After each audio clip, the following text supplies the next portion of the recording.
Bonjour à tous, nous poursuivons avec la 7e et la dernière Mishnah du premier Pérec. La Mishnah nous dit Afal pi shamru daya sha'ata. Bien que nous avons dit, explique le Barthénora, toute femme qui a un cycle régulier, Veset Kavua, elle a ses règles toujours le 1er du mois ou le 5 du mois, ou toujours tous les 30 jours, ou tous les 33 jours, tous les 28 jours, mais c'est à chaque fois un cycle régulier. Nous avons vu dans la première Mishnah que Kolisha Sheyesh la Veset Daya Sha'ata, elle ne sera impure qu'à partir du moment où elle a trouvé le sang. On ne lui donne pas une impureté rétroactive de 24 heures avant.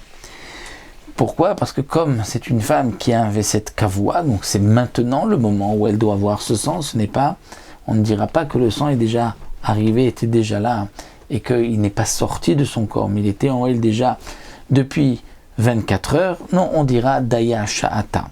Et là, la Mishnah vient nous dire Afalpi Shamu Daya Sha'ata, même que nous avons dit que Daya Sha'ata n'est impure qu'à partir de ce moment-là, Tzricha Liot Bodeket. Cette femme qui a un Veset Kavua doit malgré tout faire une vérification chaque jour, le matin et le soir. Et là, il s'agit bien sûr d'une femme qui est Asuka Beta'arot, c'est-à-dire qui s'occupe, qui touche des aliments kodesh, des aliments purs, de la terouma, des aliments qui peuvent donc être rentrés au Beth Amikdash, et donc c'est pour cela que cette femme doit faire une bdika matin et soir. Mais sinon, comme aujourd'hui où une femme il n'y a plus de tarot, une femme n'est pas obligée de faire des bdikot, les baala pour son mari. La femme ne fait pas de bdikot, comme nous le verrons encore par la suite, ne fait pas de vérification. Donc là, une femme qui a souka betarot, qui s'occupe, qui touche des aliments tahor, devra faire une vérification le matin et le soir. Chutz minanida. Mais à l'exception d'une femme nida, c'est-à-dire une femme qui a eu ses règles, elle est impure pendant 7 jours. Elle a eu des règles dimanche le premier jour, elle pourra se tremper au mikvé à la fin des 7 jours, c'est-à-dire Motsae Shabbat, même si elle a eu des saignements pendant 7 jours, à condition que juste avant la tombée de la nuit de Shabbat, elle a fait une vérification, elle a vu qu'elle n'a plus de sang, et même si elle n'a eu que 1 jour de saignement, elle sera impure pendant 7 jours. Mais l'anida n'a pas besoin de faire des vérifications, étant donné que même si elle a eu qu'un seul jour de règles, donc le 3e, 4e, elle ne fait pas une vérification matin et soir. Pourquoi ? Parce que de toutes les manières, elle est impure pendant 7 jours.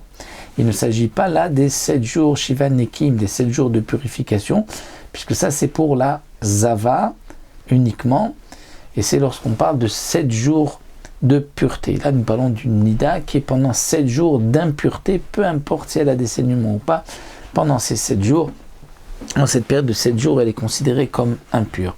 Donc, il n'est pas nécessaire, nous dit la Mishnah, qu'elle fasse une bdika le matin et le soir. De même, à Yoshevet Aldam Toar.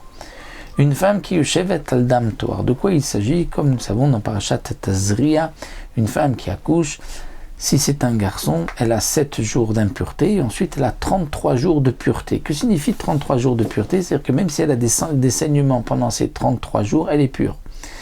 Donc une femme qui a accouché d'un garçon, à l'époque, donc à l'époque du Beth Amikdash, à l'époque encore de Touma Tahara, elle était impure pendant 7 jours. À la fin de ces 7 jours, elle se trempe au mikvé, elle est pure, elle est permise à son mari. Et même si ensuite elle a des saignements pendant les 33 jours qui suivent, c'est Yoshevet Aldam Toar, elle est pure. Si elle avait accouché d'une fille, c'est 14 jours d'impureté. Après 14 jours, elle va au mikvé, elle se trempe et elle se purifie.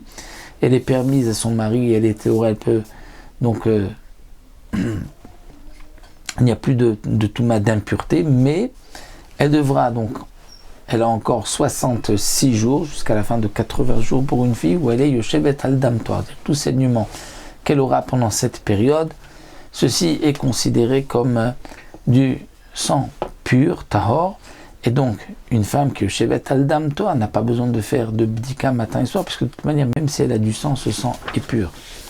Omeshameshet beidim. Et donc la Mishnah poursuit. Cette femme qui a un Veset Kavua, c'est-à-dire un moment de règle qui est fixe tous les premiers du mois, elle doit, avant les relations conjugales et après, Meshameshet Beidim, avec une vérification avant et après. Donc comme nous avons vu Eidim, 2 explications, ou bien Eidim, sens d'un morceau de tissu, ou bien Eidim, le sens d'un témoin. Elle doit faire une vérification. Donc là aussi, on parle d'une femme qui a Souka Betarot, bien que là, c'est des relations conjugales qu'elle va avec son mari, et donc ce n'est pas lié au Tarot. Si la femme qui a Souka Betarot, les Chachamim m'ont dit que même au moment de relations conjugales, elle doit faire une vérification avant et après. Mais celle qui n'est pas à Souka Betarot n'a pas besoin. Donc, elle est Meshameshet Beidim. Toute femme qui a Souka Betarot, même si elle a un V7 Kavoa, doit, avant et après les relations conjugales, faire une vérification. Chutz Yoshevet al Damtor, à l'exception de celle qui est Yoshevet al Damtor, qui est dans cette période de 33 jours, de 66 jours, donc 33 pour un garçon, 66 pour une fille, ou même si elle a du sang, elle est pure, donc elle n'a pas besoin de faire une bdika avant et après les relations conjugales. Ou Betula, chez Damé Atorum, de même, la Betula, c'est-à-dire une jeune fille qui se marie vierge, qui donc juste après son mariage, va avoir des saignements, mais ces saignements sont dus aux bétoulim qui ont été percés, et donc c'est pour cela que cette bétoula, ou le sang qu'elle va voir, est pur pendant les 4 premières nuits, d'après Beth Shammai, d'après Beth Hillel, jusqu'à ce que ce cicatrise. Donc elle n'a pas besoin de faire une bdika avant et après, étant donné que même le sang qu'elle voit est pur. Alors aujourd'hui, bien sûr, les Chachamim ont été mahmir pour les dames Betoulim, mais là nous parlons Medina de Gemara, où la Betula, le sang est pur et n'est pas interdit.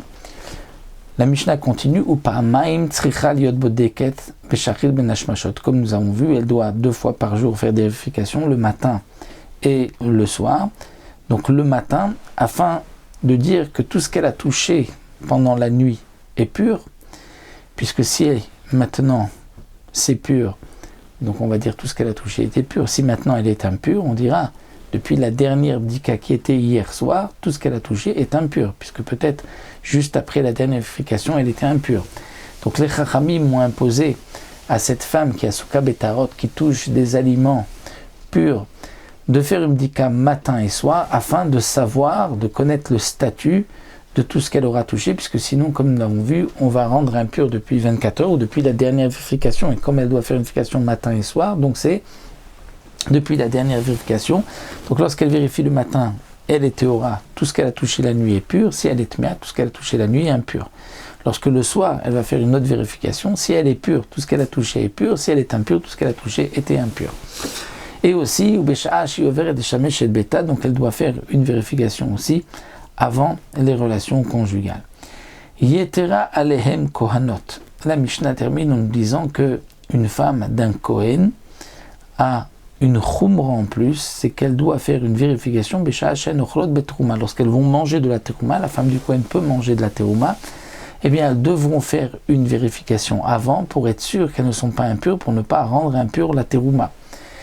La terouma doit se manger seulement en état de pureté, et seulement la terouma pure peut être mangée. Rabbi Yehuda Omer, Amishat Avaratam, le Chobet Trouma pour Rabbi Yehuda, même une fois que la femme d'un Kohen a terminé de manger la terouma, elle doit faire une vérification pour être sûre qu'il n'y a pas de sang, parce que si elle trouve du sang, donc tout ce qu'elle aura touché maintenant, c'est ce qu'elle a mangé, elle a mangé, mais tout ce qu'elle aura touché, on dira c'est impur. Donc elle fait une vérification pour être sûre que c'est pur et que ce qu'elle a touché maintenant restera pur. Donc là nous avons vu une khumra d'après Rabbi Yehuda pour les femmes des Kohanim, mais la halakha n'est pas comme Rabbi Yehuda, donc les Kohanot seulement avant de manger la terouma, mais pas après avoir mangé la terouma. Donc voilà, nous avons terminé le premier pérek, où nous avons vu donc essentiellement un pérek qui concerne les dynimes de Touma et Tahara, donc la femme Nida par rapport à cette époque de Touma et Tahara. Il est évident aussi que, et nous le verrons encore par la suite, qu'à l'époque où il y avait Touma et Tahara, lorsqu'une femme était Nida, elle devait le faire savoir, le montrer, puisque sinon tout ce qu'elle touchait allait donc être impur, et si elle touchait quelqu'un, il était impur, il ne pourrait pas ensuite rentrer au Beth Amikdash. Aujourd'hui, ça ne concerne que le mari, c'est pour cela que c'est quelque chose qui est donc plus discret, mais à l'époque c'était quelque chose de normal, puisqu'il fallait savoir c'est Touma et Tahara. Voici donc pour le premier Pérec.